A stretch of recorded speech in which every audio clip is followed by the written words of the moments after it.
first hand position we're going to take a look at is the iron bone hand. In the Boobie, it's called the iron bone hand. In the picture, it's pictured just like this. Now the iron bone would slip right up underneath. Now the benefit to this, as you can see, it goes right behind the jaw, fits in nicely. What we want to do is we want to carry through the target. So coming up underneath, boom, we'll take the person very quickly on the floor. Now there are actually ancient martial arts like White Crane Kung Fu that will come out into that posture, and there's a very distinct motion. So when I'm striking stomach 9, I'm going to strike on large intestine 18 for the safety. But when I strike, my thumb is going to actually come in and down to cause the effect.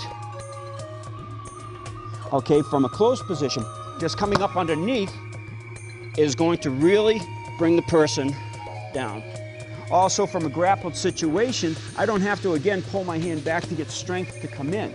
It's a very easy push, which will just take the person right up, down off their feet. Okay? Now what we're going to use is what's labeled as the exploding force, and that's using the iron sand palm.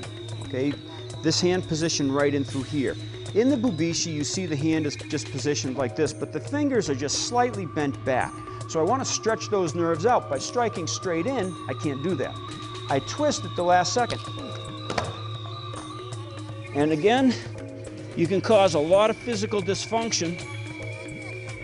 Now, I just explained the front of the palm, okay, and how we can use that very well.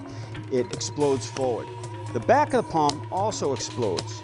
To do this transfer, not only am I going to explode in with my hand coming outward, but I'm also going to give it a little bit of a twist coming down.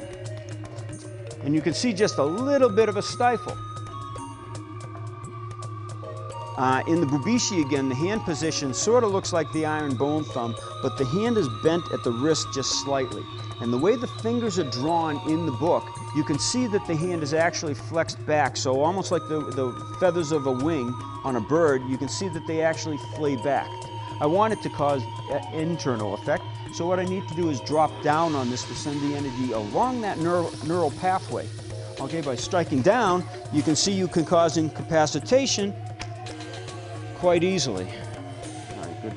Now, if I strike both, you'll see that both knees or legs drop out from the person. The next hand position that's in the Boobie is an old one you've seen in Hungar forms and some Walloon Kung Fu. Okay, it's a very well-known martial arts hand symbol. It's called the single blade of grass, and it's this finger right here. If I grabbed and rolled into this position here, I can get that transfer. I get a pulling action on the back of the nerve, on the back of the clavicle at stomach number 11, and I get a forward downward action onto the stomach 9 at the same time. If I just strike straight into a body or straight into a jaw with this, I'm probably going to hurt this finger, or it's going to bend and mute the attack. What I need to do is get a little transference of energy, like a rotational energy coming down, okay, to get that energy transfer to work better. The last hand position I want to depict is what's called the blood pool hand. Okay, hand is bent at a 90-degree angle at the 4 fingers.